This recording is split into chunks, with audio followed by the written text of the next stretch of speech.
Alhamdulillah, tuan-tuan dan rahmati Allah, kita bertemu kembali pada kuliah subuh kita, tuan-tuan. Yang mana kuliah subuh kita ni yang bersama dengan saya insya-Allah minggu pertama dan minggu ketiga. Cuma minggu ni kitab lagi insya-Allah pada minggu pertama bulan yang akan datang, kalau diizin Allah, kita akan pakai kitab 40 hadis perihal zaman, hadis-hadis kaitan apa yang Nabi SAW sebut yang lalu, tapi berkaitan zaman yang kita lalui sekarang. InsyaAllah pada bulan depan insyaAllah kita akan ada kitab. Tuan-tuan yang dirahmati Allah, sebagai muqaddimahnya sama-sama kita melihat Nabi SAW tentang fadilat menuntut ilmu, khususnya menuntut ilmu agama dekat sini. Pada pertemuan yang lalu, tuan-tuan, saya ada sebutkan yang mana di antara fadilat datang ke masjid, datang menghidupkan rumah Allah pada waktu subuh. Di antara fadilatnya ada Allah Ta'ala beri jaminan yang dia alam barzakh dan alam akhirat akan diberikan cahaya. Yang mana alam barzakh ni, tuan-tuan, gelap, dan alam akhirat juga gelap. Yang terangnya orang yang Allah Ta'ala pilih, Allah Ta'ala berikan cahaya kepada dia, maka dia akan lalui barzakh dia tanpa rasa takut, disebabkan Allah Ta'ala berikan cahaya kepada dia. Tuan-tuan, kita akan lalui alam selepas hidup kita ni, alam yang penuh kegelapan, penuh ketakutan. Terangkan dia dengan kita hadir ke masjid waktu subuh dan hadirkan juga ke masjid waktu malam. Dalam satu hadis yang lain, Nabi SAW sebut, qala Nabi SAW, man salaka tariqan yaltamisu fihi ilman sahhalallahu lahu tariqan ilal jannah. Maksud dia, man salaka tariqan, sesiapa yang dia melalui satu jalan, dia menempuh jalan, menempuh satu laluan. Salaka tariqan, menempuh satu laluan, satu jalan, yaltamisu fihi ilman, tujuan dia untuk dapat ilmu. Tuan-tuan, ada yang dekat, ada yang daripada jauh. Selain daripada datang untuk iktikaf, datang untuk salat berjamaah, kalau ada niat, pagi ni aku nak tuntut ilmu, maka kita termasuk dalam orang yang dapat fadilat hadis ni. Siapa yang menempuh satu jalan, yaltamisu fihi ilman, supaya dia boleh dapat ilmu, dia sanggup bersusah, dia sanggup mujahadah untuk menuntut ilmu, sahhalallahu lahu tariqan ilal jannah, Allah Ta'ala akan mudahkan jalan dia untuk ke syurga. Oh, yang ni fadilat dia besar, tuan-tuan, sebab jalan ke syurga ni bukan mudah. Bukan macam kita drive kereta pergi Melaka, drive kereta pergi Kedah, tak sama. Musafir pergi Kedah pun banyak kemudahan dia. Dah naik kereta, banyak R&R, boleh minum, boleh makan, boleh rehat. R&R, rehat dan rawat. Tuan-tuan, perjalanan ke akhirat tak ada. Dia tak seperti kita tempuh perjalanan dekat dunia. Walaupun jauh macam mana pun musafir kita kat dunia ni, tuan-tuan, tak sama dengan perjalanan selepas kematian. Tak sama. Nak ke syurga tu, tuan-tuan, kita semua nak ke syurga.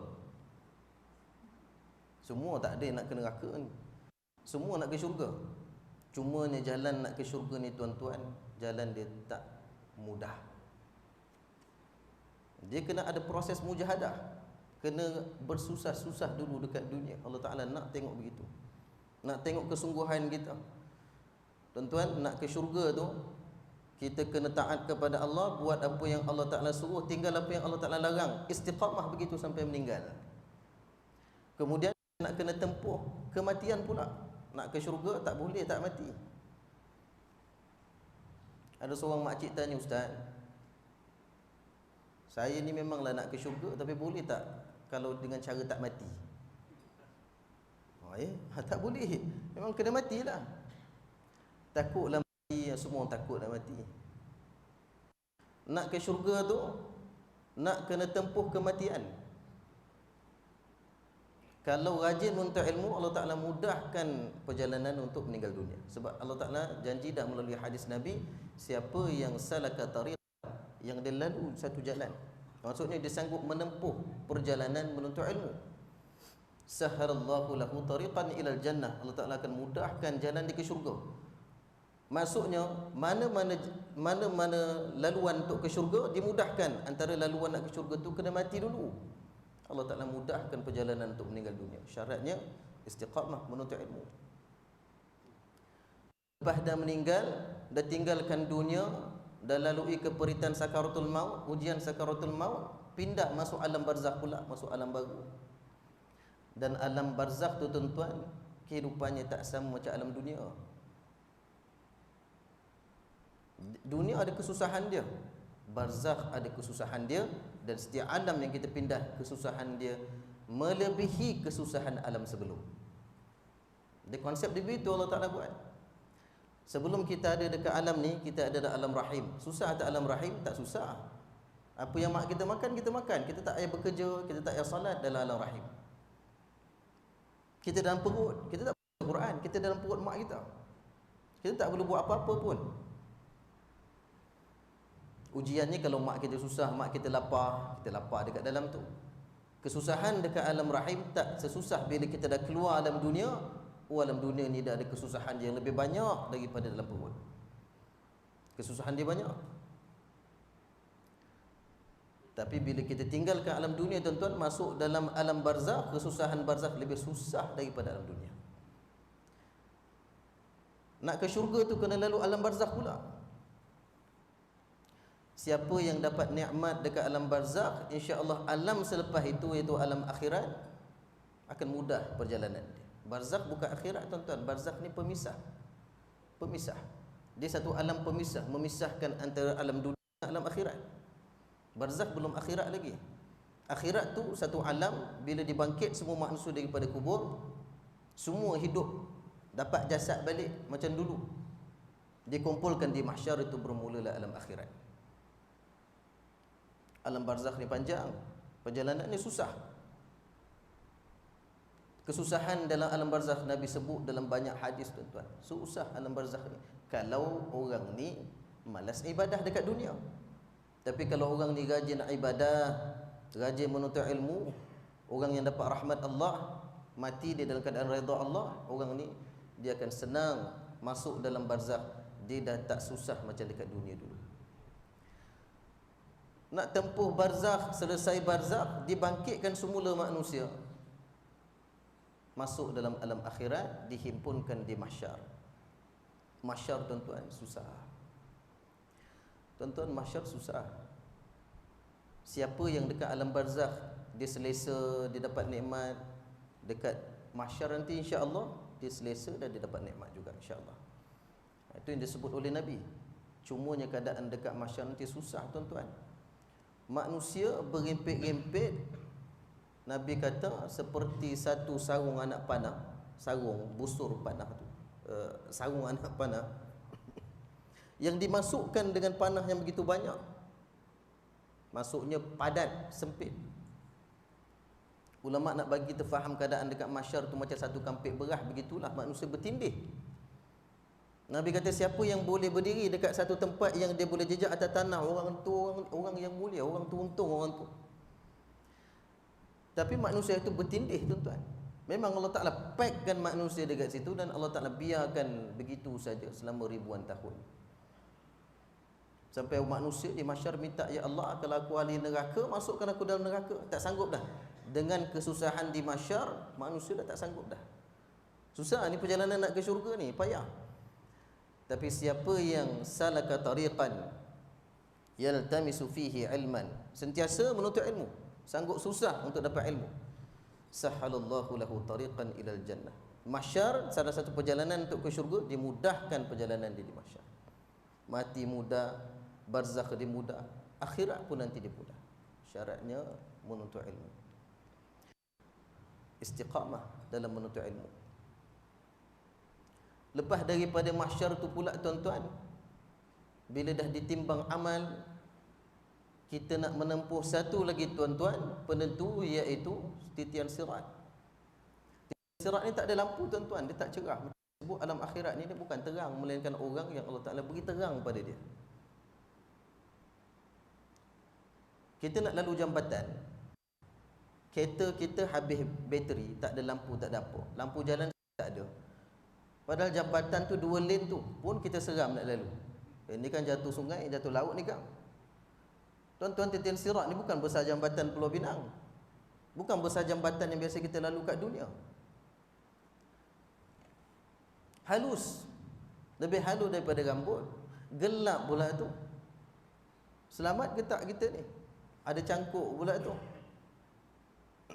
Tuan-tuan, maka siapa salaka tariqan yaltamisu fiha ilman, dia menempuh jalan untuk menuntut ilmu ketika di dunia dulu, sahhalallahu lahu tariqan ilal jannah, Allah Ta'ala akan mudahkan perjalanan dia ke syurga. Walaupun titian sirat itu kalau pada akalnya mustahil orang boleh lepas lalu, tapi Allah Ta'ala bagi dia lalu. Fadilat menuntut ilmu ni sangat banyak tuan-tuan.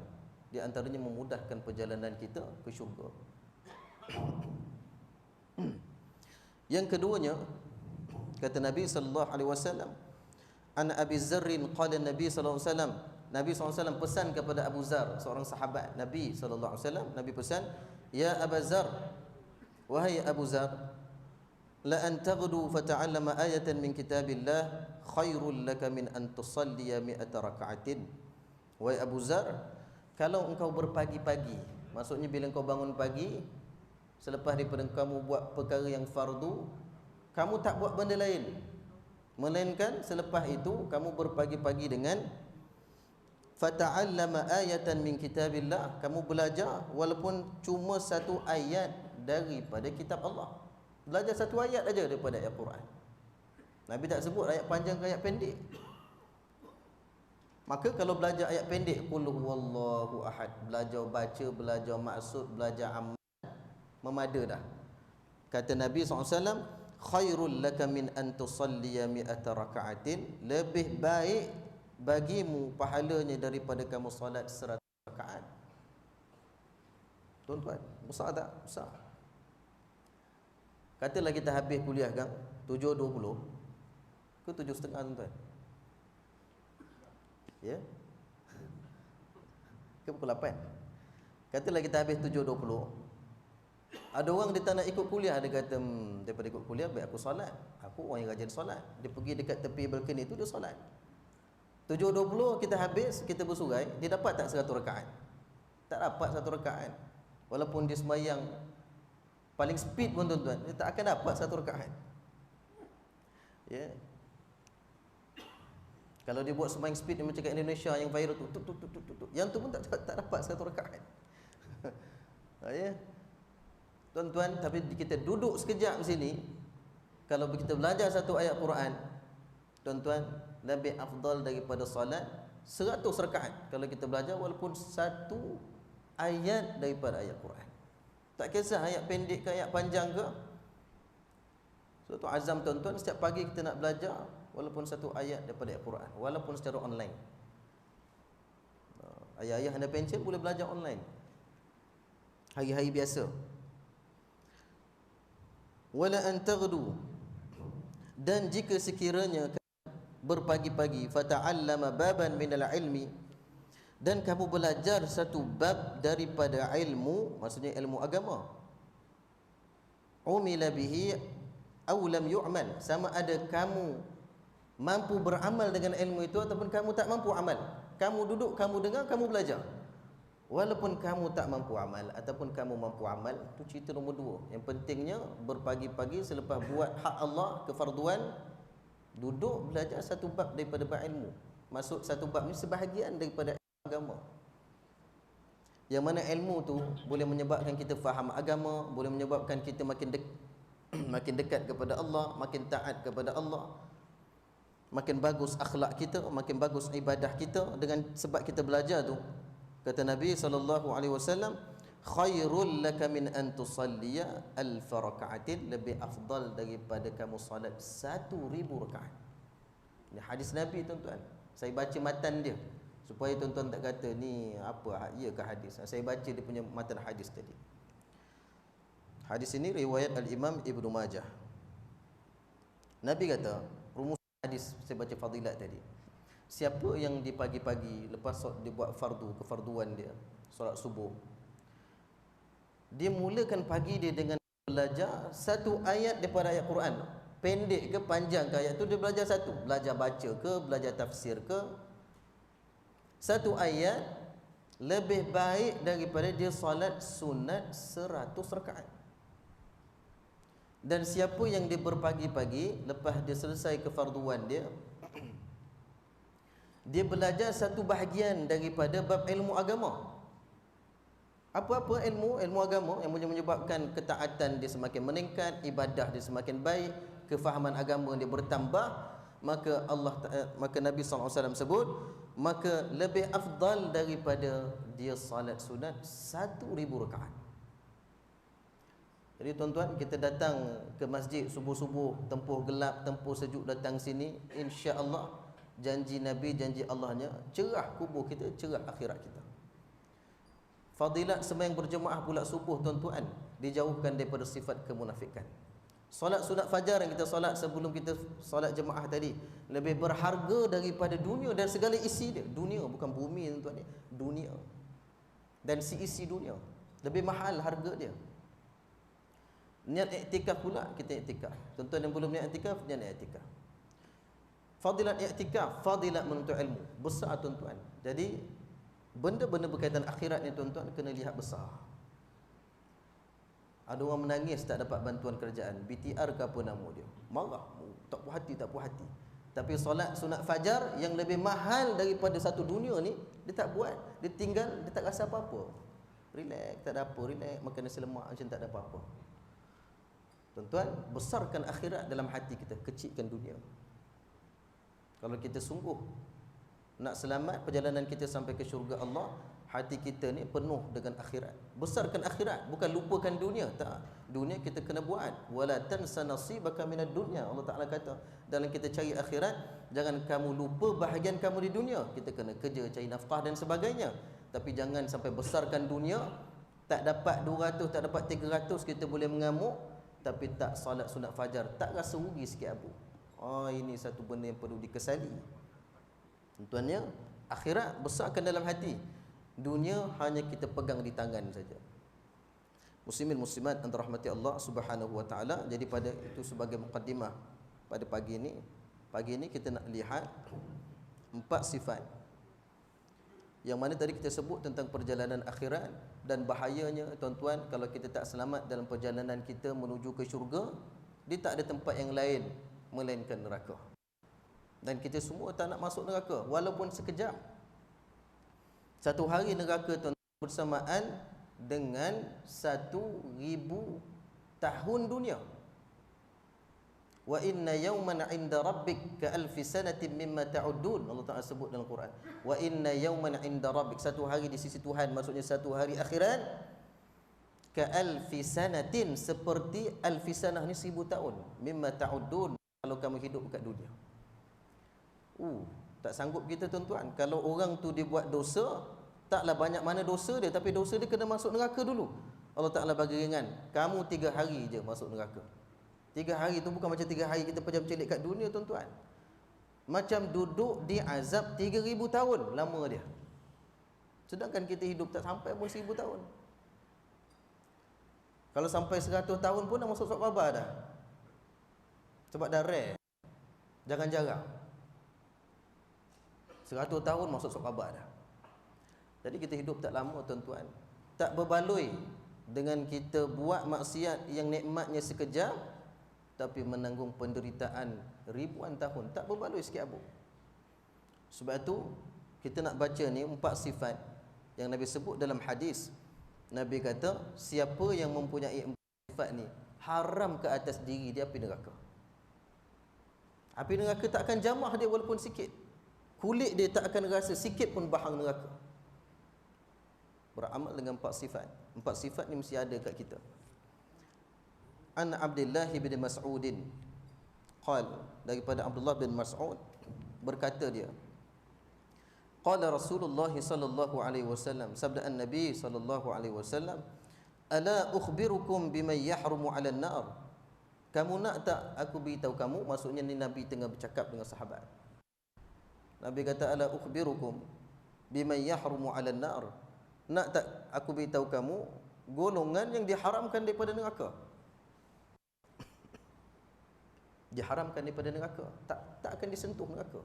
Orang ni. Neraka tak akan sentuh dia. Walau kalau api pun tak sentuh, bahang tak sentuh, langsung tak rasa kepanasan neraka. Maka sahabat nak tahu, bala ya Rasulullah, kami nak tahu ya Rasulullah. Tahrumu ala kulli qarib hayyin layyin sahal. Ada 4 sifat. Nabi kata neraka ni diharamkan ke atas orang yang qarib. Nanti saya sebutkan maksud sifat qarib, hayyin, layyin, sahal. Qarib, hayyin, layyin, sahal. Ada 4 sifat. Diharamkan neraka ke atas orang yang bersifat dengan sifat ni. Haram terus neraka. Neraka tak berani nak usik orang ni.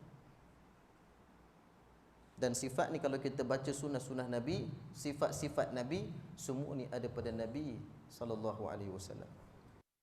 Yang pertamanya qarib, yang Nabi sebut dalam hadis tadi. Diharamkan neraka. Qarib, orang yang qarib ni maksudnya dekat. Sifat qarib ni maksudnya orang yang tawadhu, hati dia rendah dengan orang lain. Qarib ni dekat, maksudnya dia mudah mendekati orang sebab dia tawadhu, dan orang mudah mendekati dia sebab dia tawadhu. Walaupun dia jutawan, walaupun pangkat dia tinggi, gelaran dia macam-macam seri macam seri, orang boleh dekat dia macam orang biasa, boleh bergaul bercampur dengan dia macam orang biasa, dia boleh bergaul dengan orang lain macam orang biasa. Tak ada jarak kasta dan sebagainya. Disebabkan dia kaya, disebabkan pangkat dia tinggi. Qarib, mudah didekati dan mudah mendekati. Dia mudah bergaul dengan orang. Bukan semenjak dia jadi datuk dah tak nampak dia dah. Kalau nak jumpa dia, nak ajak dia dah mula kena macam-macam protokol. Tak, dia mudah mendekati orang, orang mudah mendekati dia. Tuan-tuan yang dirahmati Allah, begitulah Nabi SAW. Siapa yang lagi mulia daripada Nabi di Madinah? Nabi tu Nabi, dia tu Rasul, wahyu turun pada dia. Tak ada siapa yang lebih alim daripada dia, tak ada siapa lebih syekh, lebih alim daripada dia. Pada sudut keilmuan, pada sudut kemuliaan. Kalau pada sudut hierarki masyarakat ni tuan-tuan, dia pimpinan masyarakat, dia ketua negara, dia panglima tentera. Tuan-tuan yang dirahmati Allah, tapi Nabi ni mudah bergaul, bukan saja dengan orang yang pada tahap-tahap dia, Nabi bergaul begitu baik walaupun dengan budak kecil.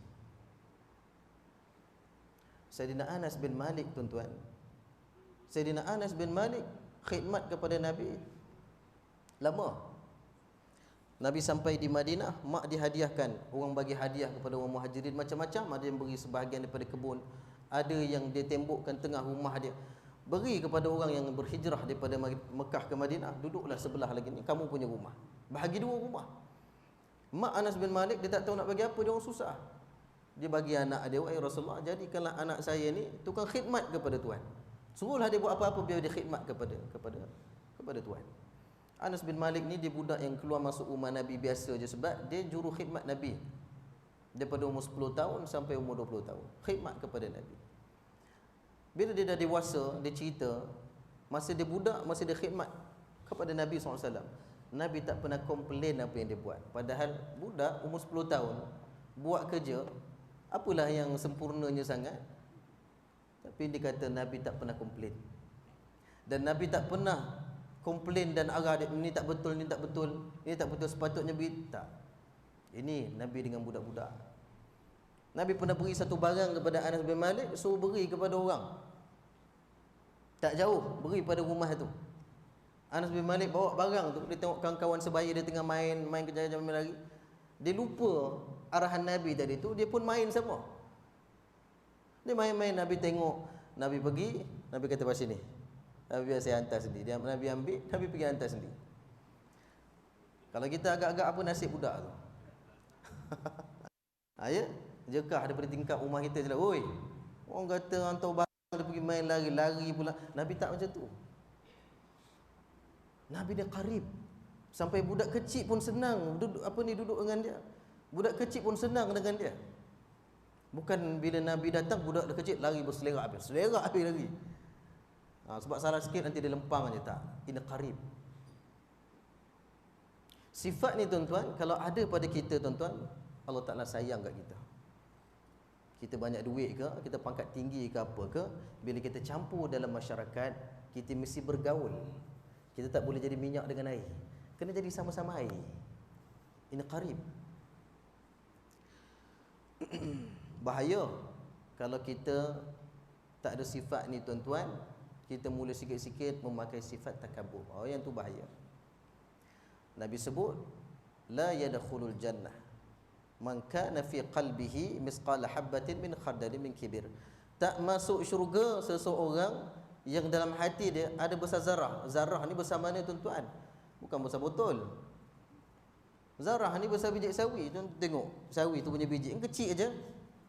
Bukan besar biji durian, kecil aja. Tapi kalau sebesar itu takabur yang ada dekat hati kita, kita dah tak halal masuk syurga. Tak boleh masuk syurga. Tak boleh. Haram syurga atas orang yang ada walaupun sebesar zarah perasaan takabur. Kata Nabi, bahaya. Sebab itu kena ada sifat qarib. Qarib maksudnya manusia yang sifat tawaduk dan rendah diri pada orang. Tuan-tuan, Nabi ajar tawaduk ni bukan maksudnya tawaduk ni kita jalan tunduk aja, bukan begitu. Tawaduk ni dekat dalam hati. Bila kita tengok orang, contoh tawaduk, kita tengok budak lebih kecil, kita rasa budak tu lagi mulia daripada kita. Kita kata budak ni dia kecil lagi, dia belum balik, dia belum buat dosa, dia lebih mulia di sisi Allah. Aku ni umur dekat 40, dosa banyak. Budak ni lagi mulia daripada aku. Dia muliakan budak tu, walaupun tu budak.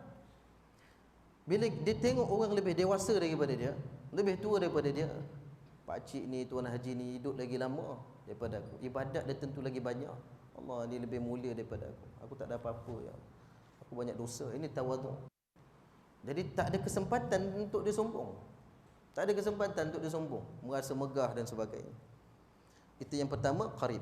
Yang keduanya, sifat yang diharamkan neraka ke atas orang ini yang bersifat dengan sifat hayyin. Hayyin ni maksudnya jiwa tu tenang. Allah Ta'ala datangkan ujian, benda yang melukakan hati dia, dia sedih, hilang orang tersayang, dia sabar, dia redha. Allah Ta'ala uji dengan sakit, berpanjangan sakit dia, dia sabar dan dia redha. Ada orang dia diuji dengan sakit, lama sakit, batuk-batuk, dia kata celaka batuk ni. Marah pula batuk. Dia tak puas hati. Sebab apa? Dia sakit lama. Dia tak puas hati. Kalau dia marah, dia tak sihat-sihat, sebenarnya dia marah siapa? Kalau melihat kepada hakikatnya beri sakit tu siapa? Jadi siapa yang dia marah? Sebab tu kena redha. Selain daripada kita usaha dan ikhtiar, kita mesti kena redha. Hayyin ini tuan-tuan, Nabi terjemahkan sifat hayyin. Kita lihat Nabi sallallahu alaihi wasallam. Sifat-sifat ni mesti dilihat bagaimana praktikalnya Nabi sallallahu alaihi wasallam. Nabi ada 7 orang anak. Sallallahu alaihi wasallam ada 7 orang anak. Semua anak Nabi wafat, meninggal dunia ketika Nabi hidup kecuali seorang. Maksudnya 6 orang meninggal dunia ketika Nabi hidup. 6 orang. Yang satu-satunya anak Nabi yang masih hidup ketika Nabi wafat hanya Fatimah Az-Zahra, isteri Sayyidina Ali. Itu seorang aja. Yang lain sebelum Nabi wafat dah pun meninggal. Tu bayang kalau kita ada 7 orang anak. Dan kata 7 lah, kita ada 3 orang anak. Meninggal 2 masa kita hidup. Allah, kita punya sayunya hati. Ya, sayunya hati kita. Kita simpan baju budak-budak tu, baju daripada masa dia orang kecil, simpan baju tu buat kenangan. Sampai kita tua, kita tengok baju budak-budak tu, sedih. Tuan-tuan, Nabi diuji begitu, tapi Nabi sabar dan redha. Nabi menangis. Nabi pergi ke kuburan Sayyidatina Ruqayyah, anak dia, isteri kepada Uthman bin Affan.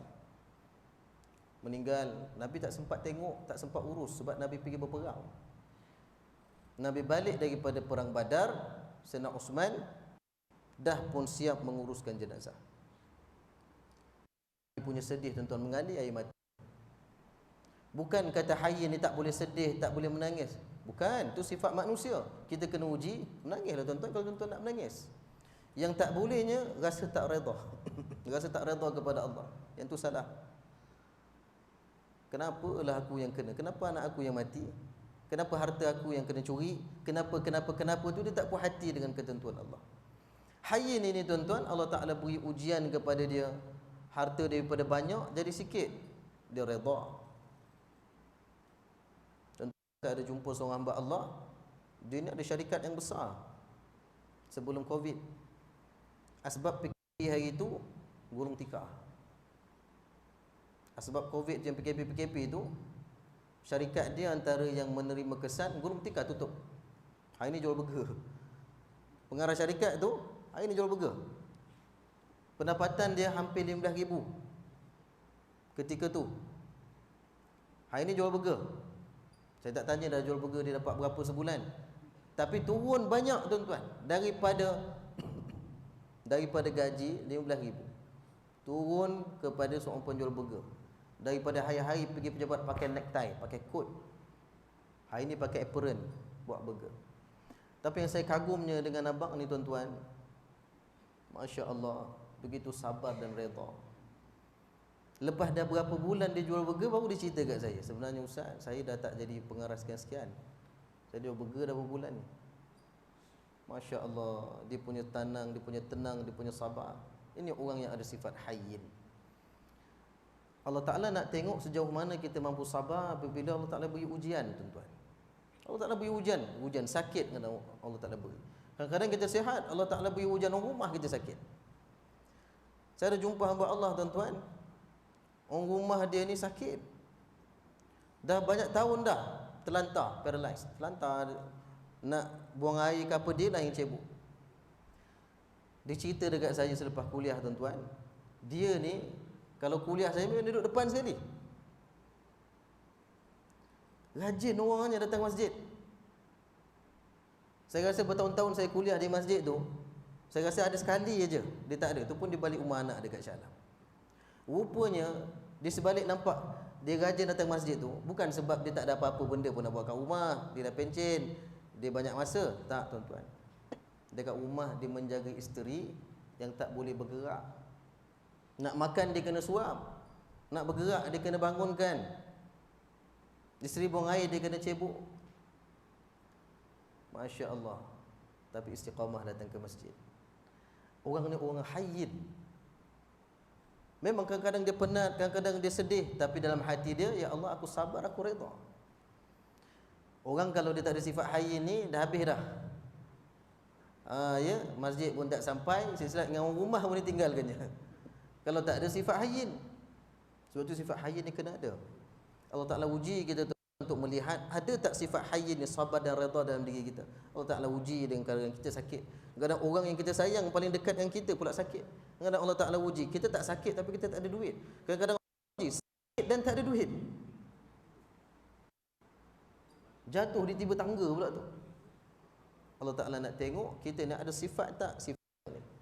Maka kalau ada sifat ini kita dalam keadaan kita orang yang sifat kita sifat hayyin dengan Allah Ta'ala, kita diharamkan syuruk dia. Minta maaf, diharamkan neraka untuk sentuh kita. Itu sifat ni kena ada.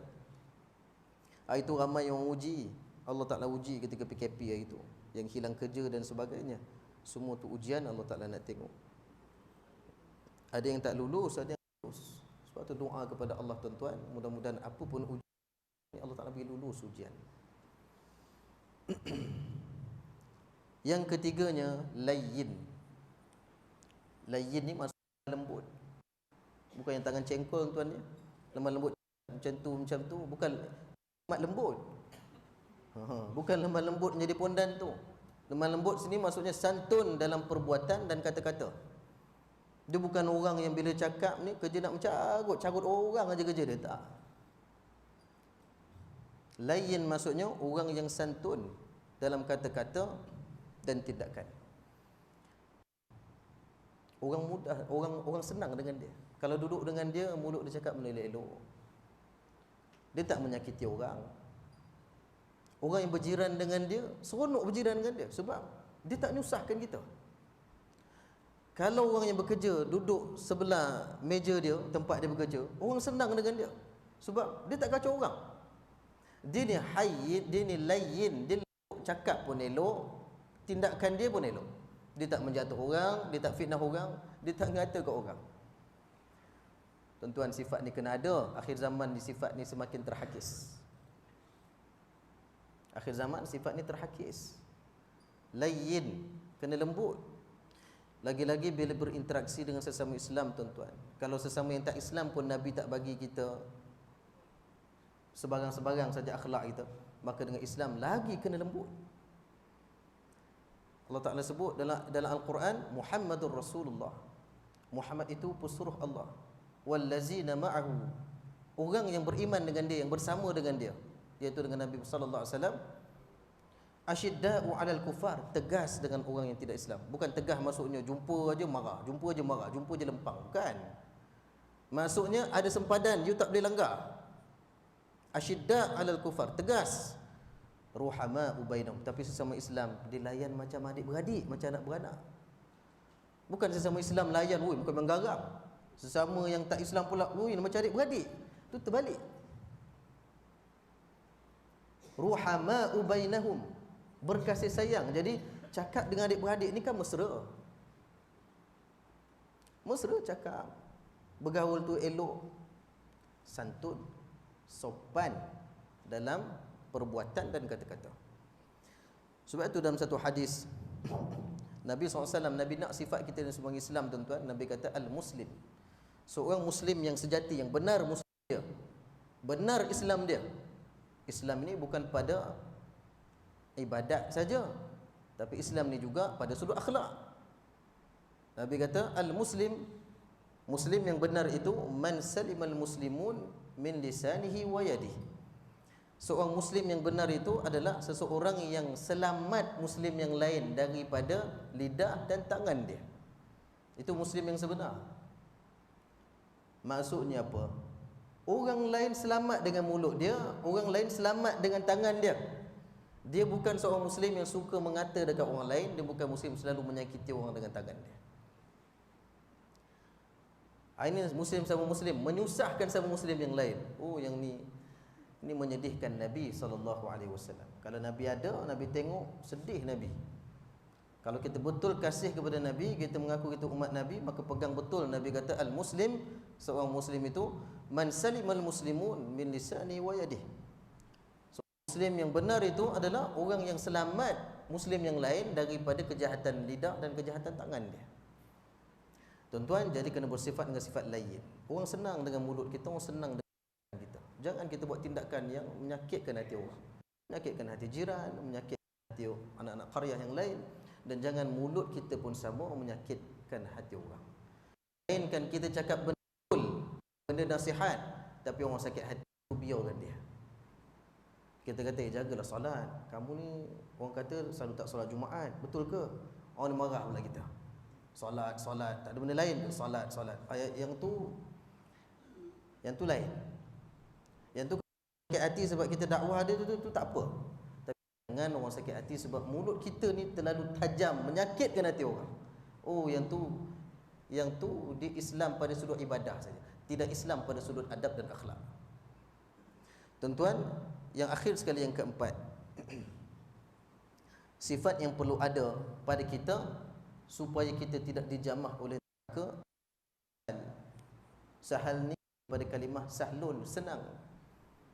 Masuk sahal ni maksudnya kita ni, kewujudan kita ni menyenangkan orang.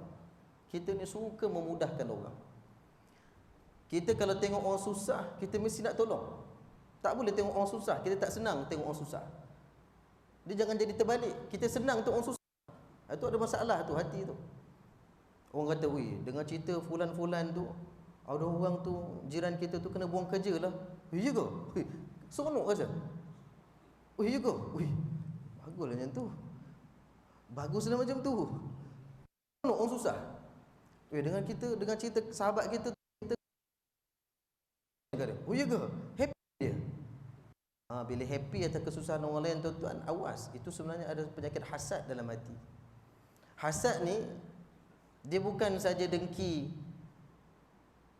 kita dengki tengok orang tu senang, tak suka tengok orang senang, tapi termasuk dalam hasad, kita suka bila seseorang tu nikmatnya tak ada, kita jadi gembira atas orang tu kehilangan nikmat, kita suka.